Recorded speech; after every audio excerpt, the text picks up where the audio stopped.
Hello friends, I am Aprati. Welcome back to our channel plants space. आज हम आपसे chrysanthemum यानी गुलदाउदी प्लांट्स की फ्लावरिंग शेयर करेंगे और वीडियो के स्टार्टिंग में ही शेयर कर देते हैं कि इस बार हमने क्राइसैंथेमम यानी गुलदाउदी के पौधों में कोई भी देखभाल नहीं की है। बस टाइम से पानी मिलता रहा है, यही बहुत है।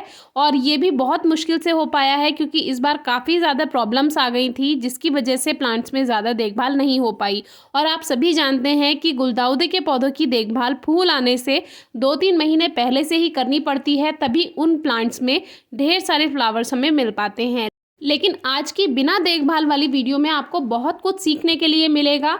सबसे पहले तो आपको ये सीखने के लिए मिलेगा कि अगर हम क्राइसैंथेमम यानी गुलदाउदी के पौधों की देखभाल नहीं करते हैं तो उनमें क्या क्या कमियां हो जाती हैं, और दूसरी बात, अगर हम देखभाल नहीं करेंगे तो हमें कितने फ्लावर्स मिलेंगे। ये पर्पल वैरायटी वही है जिसकी नर्सरी से हमें टूटा हुआ प्लांट मिला था, आपसे शेयर भी किया था। डिस्क्रिप्शन बॉक्स में वीडियो ज़रूर चेक कीजिए। इसकी भी बंदर कई सारी टहनियाँ तोड़ गए थे जिसको हमने वापस से इसी पॉट में लगा दिया था। क्राइसैंथेमम यानी गुलदाउदी के पौधों की देखभाल लगभग जुलाई के बाद से ही शुरू हो जाती है। उनकी कटिंग्स ग्रो करना, और जो कटिंग्स ग्रो की हैं उनसे छोटे छोटे पौधे जो तैयार हुए हैं उनकी पिंचिंग करना जिससे उसमें डबल शूट्स आ सकें। और जितनी ज़्यादा शूट्स आएंगी यानी जितनी ज़्यादा उसमें ग्रोथ होगी उतनी ज़्यादा शूट्स बनेंगी, उतनी ज़्यादा ब्रांचेस बनेंगी और उतनी ही ज़्यादा प्लांट्स पे फ्लावरिंग होगी। लेकिन इस बार हम कुछ भी नहीं कर पाए हैं। ये जितने भी हमारे प्लांट्स हैं ये सभी लास्ट ईयर के हैं। 1-2 कटिंग हमने ग्रो की थी लेकिन उन पर भी ज़्यादा ध्यान नहीं दे पाए थे। तो अगस्त से सितंबर के समय जो प्लांट्स होते हैं फिर उसमें फर्टिलाइज़र भी दिया जाता है क्योंकि जिससे प्लांट्स ज़्यादा ग्रोथ करे, अच्छी ग्रोथ करे।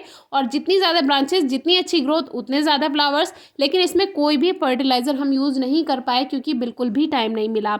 वही टाइम प्लांट्स की देखभाल का होता है और उसी टाइम हम प्लांट्स को नहीं देख पाए, केवल टाइम से पानी ही दिया जा रहा था। सितंबर से जो वीडियोस हम आपसे शेयर कर रहे हैं, आपको ऐसा लगेगा कि हम तो डेली ही वीडियो शेयर करते हैं, क्या प्रॉब्लम हो सकती है। लेकिन उन दिनों ऐसा होता है कि बहुत ज़्यादा फीवर चल रहा होता है, वायरल हो रहा होता है, डेंगू का काफ़ी ज़्यादा खतरा होता है। सितंबर अक्टूबर के समय में आपने मोस्टली सुना ही होगा। तो डेंगू में या जो भी वायरल होता है उसमें फ़ीवर तो आता ही है, यानी बुखार तो होता ही है, लेकिन उसके बाद की जो वीकनेस होती है वो लगभग 2 महीने 3 महीने तक नहीं जाती है। और फिर जब कोई भी फ़ीवर होता है, वायरल होता है या फिर डेंगू होता है तो ऐसा ज़रूर होता है कि घर में अगर एक को हुआ है तो फिर वो सबको ही होता है। उसकी वजह से इस बार हम काफ़ी ज़्यादा डिस्टर्ब रहे और प्लांट्स में तो बिल्कुल भी ध्यान नहीं जा पाया क्योंकि टाइम ही नहीं मिलता था। तो इसीलिए इस बार बहुत कम देखभाल हुई है प्लांट्स की। लेकिन हमने कोई भी पौधा मरने नहीं दिया है, टाइम से पानी मिला है, पापा ने काफ़ी ज़्यादा हेल्प की है। तो हम अपने पौधों की कितनी भी देखभाल कर लें लेकिन कभी ना कभी ऐसा टाइम ज़रूर आता है कि आप किसी प्रॉब्लम में होते हैं तो आपको किसी दूसरे की भी हेल्प चाहिए। और गार्डनिंग का काम मैं और मेरे पापा ही करते हैं। हमारा टेरेस गार्डन है, थोड़ा बाहर भी हमने प्लांट्स ग्रो किए हुए हैं जो कि आपसे कई बार शेयर करते हैं। एंट्रेंस पर भी कई सारे पॉट्स हैं। तो इस तरह से लगभग हज़ारों पौधे हैं जिनकी देखभाल करनी होती है और हज़ारों पौधों को पानी मिल जाए, यही सबसे बड़ी बात होती है। तो फर्टिलाइज़र वगैरह पर हम ज़्यादा ध्यान नहीं दे पाए, लेकिन फिर भी हमारे प्लांट्स ने काफ़ी अच्छी ग्रोथ की है और फ्लावरिंग आपके सामने ही है। जो न्यू गार्डनर्स हैं, बिगनर्स हैं, वो तो इन फ्लावर्स को देखकर ही खुश हो जाएंगे क्योंकि जब बिगनर्स के प्लांट्स पे एक फ्लावर आता है तभी वो देखकर खुश हो जाते हैं। तो उनको तो ये बहुत अच्छा लगेगा, लेकिन हम इससे सेटिस्फाइड नहीं हैं क्योंकि हमारी जो देखभाल होती है उसमें ढेर सारे फ्लावर्स हमें मिलते हैं। ये जो वैरायटी है ये म्यूटेशन वाली है जो कि हमने आपसे शेयर किया था। क्राइसैंथेमम में जो फ्लावर का कलर भी चेंज हो गया था, बिल्कुल एकदम अलग, ये पिंक कलर बन गया था। जबकि इसका जो रियल प्लांट है वो साइड में अभी आपसे जो मजेंटा कलर हमने शेयर किया वो था। और म्यूटेशन जब हुआ यानी कि इसमें जब परिवर्तन हुआ उससे ये हमें बेबी पिंक कलर मिला। और इसको हम पिछले 2 साल से, यानी कि इस बार इसका 3rd ईयर है, ये तीसरा साल है जब ये कलर जो है बिल्कुल सेम रहा है। यानी म्यूटेशन के बाद जो हमें पिंक कलर मिला था वो एज इट इज़ रहा 3 साल तक भी। तो ये कंफर्म हमें हो गया कि म्यूटेशन के बाद जो कलर चेंज हुआ था वो दोबारा से मजेंटा नहीं बना, पिंक ही रह गया। तो इस तरह से हमारे क्राइसैंथेमम में कई जगह पर, कई प्लांट्स में म्यूटेशन होता है। मरून कलर का हल्का डार्क ऑरेंज बन जाता है, उसमें कोई लाइट ऑरेंज बन जाता है, कोई डार्क ऑरेंज बन जाता है। तो इस तरह से म्यूटेशन होते रहते हैं कई प्लांट्स में, पॉपी में, सिनेरेरिया में और गुड़हल में भी, यानी हिबिस्कस में हमने शेयर किया था, क्राइसैंथेमम में हमने शेयर किया था और कुछ दिन पहले हमने गुलाब यानी रोज़ प्लांट में भी आपसे शेयर किया हुआ है। सारी वीडियोस आपको, 5 वीडियोस हैं म्यूटेशन की शायद, तो वो आपको डिस्क्रिप्शन बॉक्स में मिल जाएंगी, आप ज़रूर चेक कीजिए। क्राइसैंथेमम यानी गुलदाउदी प्लांट्स की देखभाल ना करने के जो नुकसान होते हैं वो कुछ इस तरह से है। एक तो इन पे पत्तियों पे ब्लैक ब्लैक आपको देखने के लिए मिलेगा, एक परत सी जम जाती है जिसके बारे में हमने लास्ट ईयर वीडियो शेयर की थी कैसे उसको ठीक करना है। एक इसमें ब्लैक एफिड्स हो जाते हैं जो कि कलियों पर चिपके हुए रहते हैं। हमारे एक व्यूअर ने तो वो कलियाँ ही काट कर फेंक दी थी, जबकि उन्हें वीडियो देखकर बाद में पता चला कि इसको आराम से हटाया जा सकता है। तो उन्होंने वीडियो में थैंक्स भी किया था कि हमने तो अपने जो कलियाँ हैं उसको कट करके फेंक दिया था, लेकिन आपकी वीडियो से हमें पता चला कि इनको कट नहीं करना होता। तो उनको हमने बताया कि इनको ईजिली आप जो कलियां हैं उनसे रिमूव कर सकते हैं। उसके लिए वीडियोस आपको डिस्क्रिप्शन बॉक्स में मिलेंगी, ज़रूर चेक कीजिए। तो ये एफिड अटैक और ये जो पत्तियों पर ब्लैक ब्लैक हो जाता है ये। दूसरी बात, फूल कम आएंगे अगर आप देखभाल कम करेंगे तो जो प्लांट हैं वो ज़्यादा बड़े होते चले जाएंगे, लैगी हो जाएंगे, उनकी ब्रांचेस जो हैं वो गिरती जाएंगी। लेकिन उनको भी सपोर्ट आपको देना टाइम टू टाइम चाहिए। उसके लिए आप स्टिक्स का यूज़ कर सकते हैं। आपने नर्सरी में देखा होगा जब आप प्लांट्स लेकर आते हैं वो बैम्बू स्टिक लगाए रहते हैं सपोर्ट के लिए। तो ये एक प्लांट है जो कि छोटे से पॉली बैग में है। देखिए कितना छोटा सा प्लांट है और इस पर भी 4-5 फ्लावर्स आए हुए हैं, और ये भी बिना देखभाल के ही आए हैं, ना कोई खाद दिया है और केवल टाइम से पानी मिलने की वजह से ही हमें इतने प्लांट्स पे फ्लावर्स मिल चुके हैं।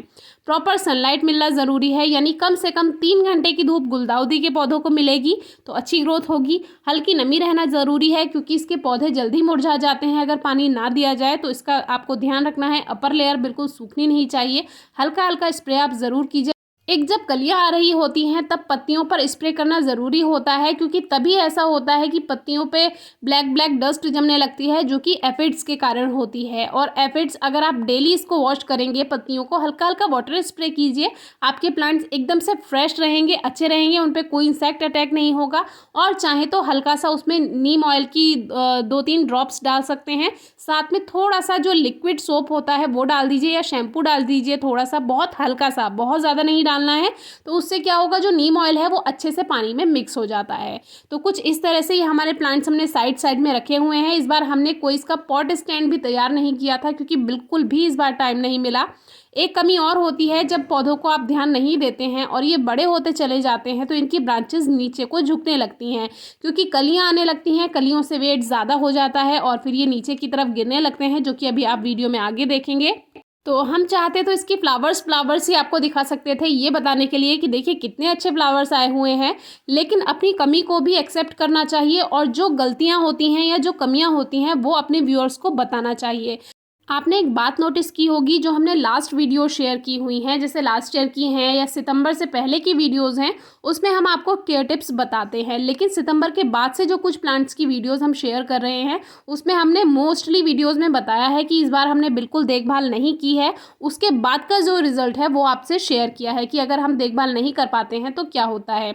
ये स्पाइडर प्लांट एक ही बचा है, इसको अभी बचा कर रखना है, इसके नए पौधे तैयार करने हैं, बेबी प्लांट से तैयार करेंगे। और इस वैरायटी में अभी फ्लावर्स नहीं आए हैं।